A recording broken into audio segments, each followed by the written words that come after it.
একটু পোস্ট নেন ভাই প্লিজ। ফ্রিজ এমডি ফ্রিজ কিন্তু এই কথাটা ভুল বলছে। আর ফয়সাল আমিন আহমেদের যে বাড়ির পাশে যেটা। Hello everyone, welcome to my YouTube channel and Facebook page. আজকের এই ভিডিওতে মহেশখালীর ঐতিহ্যবাহী 3টি বিউটিফুল স্পট আপনাদের মাঝে তুলে ধরার চেষ্টা করব। বর্তমানে আপনি যে ভিডিওটি দেখতে পাচ্ছেন সেটি হচ্ছে মূলত মহেশখালী আদিনাথ মন্দির নতুন জেটি। আপনি যখন মহেশখালী আসবেন, এটা হচ্ছে মহেশখালীর জেটি, ঠিক আছে? এটা হচ্ছে আপনার মতিছাড়া খাল বলে। মহেশখালী জেটিটা দেখার পরে আমরা এখন 3 জন চলে যাচ্ছি বাইকে করে মহেশখালীর আরও একটি দুর্দান্ত জায়গার মধ্যে অন্যতম একটি জায়গা হচ্ছে চরপাড়া সি বিচ। তো বন্ধুরা, এখন আপনাদেরকে আমি যে জিনিসটা দেখাতে যাচ্ছি সেই জিনিসটা হচ্ছে মহেশখালীর চরপাড়া, ঠিক আছে?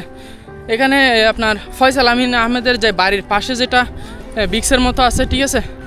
এই যে এটা হচ্ছে সেই জায়গাটা, এটা মহেশখালীর চরপাড়া নামে পরিচিত আর কি। এখানে অনেক ছাত্রছাত্রী আসছে এনজয় করার জন্য, একটা স্কুল ট্যুর আর কি।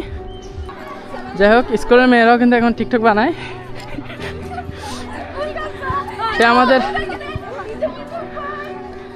স্কুলের মেয়েরা টিকটকার। আর এখানে আপনি যেদিকেই যাবেন না কেন আপনি কাপল দেখতে পাবেন, মানে জোড়া জোড়া দেখতে পাবেন। এমডি ফ্রিজ বলছিল যে ভিডিওতে আপনার এখানে নাকি মহেশখালীতে মহেশ বেশি আছে, সেই কারণে এই নামটা মহেশখালী রাখা হয়েছে। এমডি ফ্রিজ কিন্তু এই কথাটা ভুল বলছে। তার কারণ হচ্ছে এখানে মহেশ বেশি আসে, তাই আসলে মহেশখালী নামটা নামকরণ করা হয় নাই। এর ভিতরে একটা অনেক বড় একটা ইতিহাস আছে। মহেশখালী আসার পরে যে যেটিতে আপনার মিষ্টি পান, আগুন পান বিক্রি হয়, সে আগুন পানের দৃশ্যটা আপনাকে দেখাবো। দুই পাশে সবুজের ভিউ উপভোগ করতে করতে আমরা চলে যাচ্ছি সে আগুন পানের উদ্দেশ্যে পুরাতন জেটির মাথায়। এটা অত্যাধুনিক একটি জায়গা। এখন আমি আপনাকে মূলত নিয়ে যাচ্ছি হচ্ছে মহেশখালীতে, যেখানে নৌকা বিরার পরে যেখানে মিষ্টি পান বিক্রি করা হয়, আগুন পান বিক্রি করা হয়, আমি সেই জায়গায় আপনাকে নিয়ে যাচ্ছি। আর একটু সামনে যেতে না যেতে আমাদের ক্যামেরার ফ্রেমে বন্দী হলো সে মহেশখালীর ভাইরাল খাবার মিষ্টি পানের বাটা।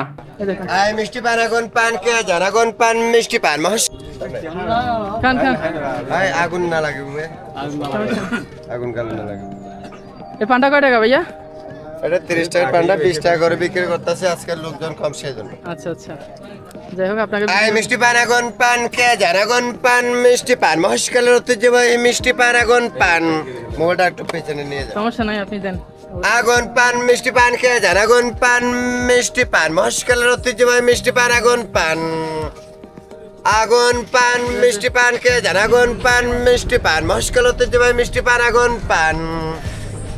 আগুন পান, মিষ্টি পান, বড় করে হা করেন, আগুন পান, মিষ্টি পান, কে জান। যাই হোক ভিউয়ার্স, আপনাকে দেখানোর কথা ছিল মহেশখালীতে যেটিতে মিষ্টি পান বা আগুন পান বিক্রি করা হয়, তো সেটা তো আপনারা প্রমাণই দেখছেন। এই যে এটা হচ্ছে মিষ্টি পান, আর এই ভাই হচ্ছে মিষ্টি পান বিক্রি করে। না না না, ধন্যবাদ, আমি পান খাই না। আপনি মূলত মহেশখালীর জেটিটা হচ্ছে, হ্যাঁ, কীরকম ভিড় থাকে সবসময় প্রতিনিয়ত, আপনাকে এখন সেটাই দেখাবো। কীরকম ভিড় থাকে মহেশখালীর জেটিটা দেখেন একটাবার, একটাবার দেখেন মহেশখালীর ভিড়টা কেমন। দেখছেন এখানে মহেশখালীতে মানে ভিড় কেমন দেখেন, মানে এই জেটিটা খুবই বিপজ্জনক, প্রায় ভেঙে যাওয়ার মতো অবস্থা। দেখেন এই মহেশখালীতে আসলে আপনি এই জেটিটা দেখতে পাবেন। বিশেষ করে প্রতিনিয়ত এরকম হাজার হাজার মানুষ দাঁড়ায় থাকে এই মহেশখালী জেটিতে। তো আপনি যদি আসেন দূর দূরান্ত থেকে, আপনিও কিন্তু এই জেটি অথবা নতুন জেটিতে আপনি দেখতে পাবেন। তো আপনি যে কোনো একটা জেটিতে উঠতে পারেন। এখন আপনি যে জিনিসটা দেখতে পাচ্ছেন সেটা হচ্ছে মহেশখালীর কৃতি সন্তান অস্ট্রেলিয়ান প্রবাসী ফয়সাল আমিনের মহেশখালীর সকল জনগণকে দেয়ার, এটাই হচ্ছে ফয়সাল আমিনের লাস্ট উপহার।